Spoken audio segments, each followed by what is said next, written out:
Une coach de sexe qui dit que l'herpès c'est pas grave et qui se met les pieds dans les plats avec du pelletage de nuages de sources qui n'existent même pas ou simplement non crédibles. Salut tout le monde, Dr Boisvert, le chiropraticien. Aujourd'hui, on réagit à une coach du sexe qui banalise l'herpès à plus de ses 100 000 abonnés en utilisant des sources de façon extrêmement vague comme Santé Canada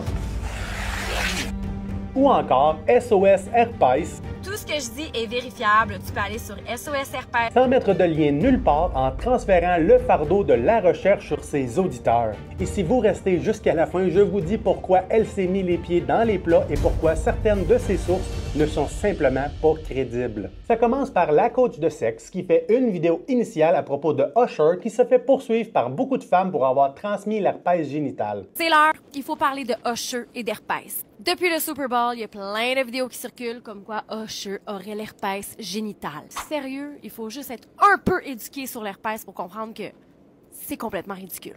C'est complètement ridicule. Comme n'importe quelle vidéo grossièrement inflammatoire, ça a fait un backlash qui a résulté en plusieurs vidéos correctives, dont celle-ci.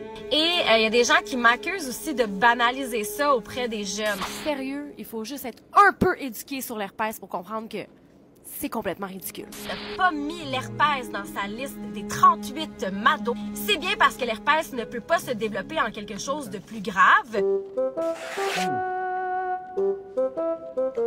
Ce qui arrive, c'est qu'on peut rien y faire contre l'herpès. Rien y faire contre l'herpès. Et par conséquent, une vidéo de moi qui compare l'opinion généraliste inflammatoire de la coach de sexe à une médecin en France qui parle de façon très spécifique pour éduquer la population.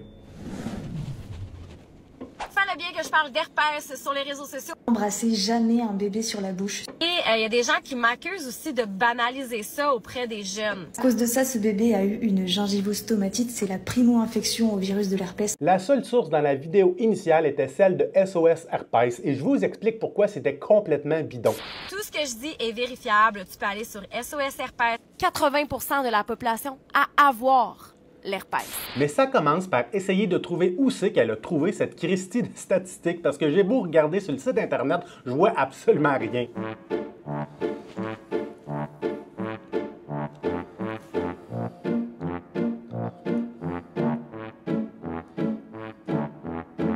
En plus, c'est que le World Health Organization mentionne que ce serait 50% de la population de 50 ans et moins qui aurait le HSV1, généralement retrouvé autour de la bouche, et que 13% auraient le HSV2.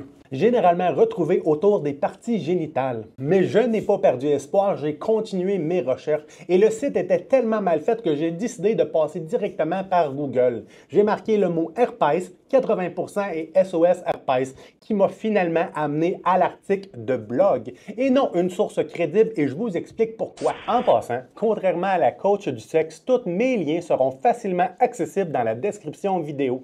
Et pour toutes les personnes qui regardent mon contenu depuis longtemps, tous mes liens sont toujours sur notre blog en lien avec tous les podcasts et les vidéos YouTube. On a juste à aller là-dessus pour voir toutes les ressources. Parce que c'est important pour la transparence et surtout pour prouver qu'on a fait des recherches adéquates avant de poster du contenu en ligne. Et quand j'ai répondu aux commentaires agressifs dans ma vidéo TikTok réaction et j'ai marqué dans les commentaires que c'était un blog et ce n'était pas une source crédible d'informations, ça ne l'a pas vraiment plu. Quand vous recherchez des informations sur Internet, les meilleures sources vont être les agences gouvernementales parce que quand ils vont faire un article tout en bas, vous allez voir qu'ils mettent toutes les sources pour backer exactement tout ce qu'ils disent. C'est vous pareil comment c'est important de mettre les sources et d'être crédible qu'on parle de sujets de santé sur Internet. Santé Canada, eux autres, ils l'ont compris.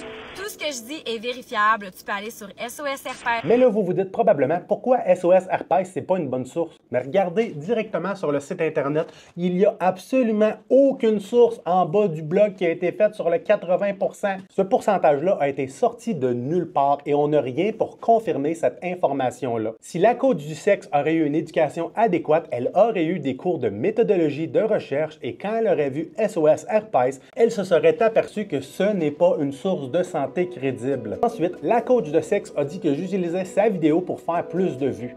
Et vous allez réaliser que c'est une tactique vicieuse par toutes les personnes qui auront plus d'abonnés que vous.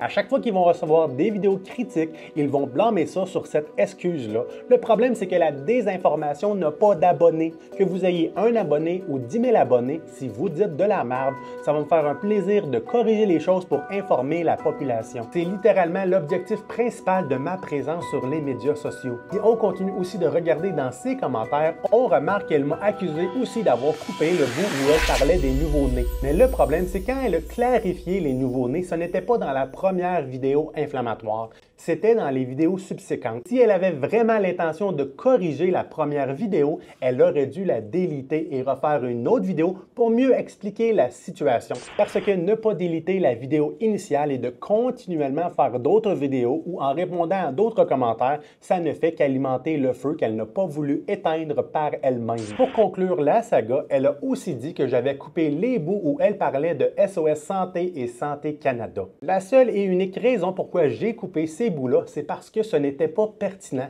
Si elle aurait pris le soin de mettre les sources vérifiables directement dans ses vidéos, j'aurais pris soin de l'indiquer. Cependant, elle les a lancés dans les airs en transférant le fardeau sur vous. Et après toutes les recherches que j'ai faites pour faire cette vidéo réaction, vous allez réaliser par vous-même que ça ne valait pas la peine parce qu'aucune des sources qu'elle a mis n'était pertinente, même Santé Canada, parce que rappelez-vous qu'elle avait dit qu'il n'y avait aucun moyen de prévenir l'herpès. Ce qui arrive, c'est qu'on peut rien y faire contre l'herpès. Et c'est pourquoi j'ai pris soin de mettre dans les commentaires toutes les méthodes préventives que Santé Canada offrait à la population pour se protéger de l'herpès du mieux possible. Ce qui arrive, c'est qu'on peut rien y faire contre l'herpès. Rien y faire contre l'herpès. Pardon! Au Canada et au Québec, ceux qui n'ont pas d'ordre professionnel n'auront pas de contraintes déontologiques et pourront se permettre de faire des vidéos inflammatoires sans répercussion. Et réalisez qu'à chaque fois qu'elle fait des vidéos entre parenthèses informatifs, si elle n'a pas de source, skipper la vidéo, ce n'est pas pertinent pour votre santé. Parce qu'une personne informée, c'est une personne en contrôle de sa santé.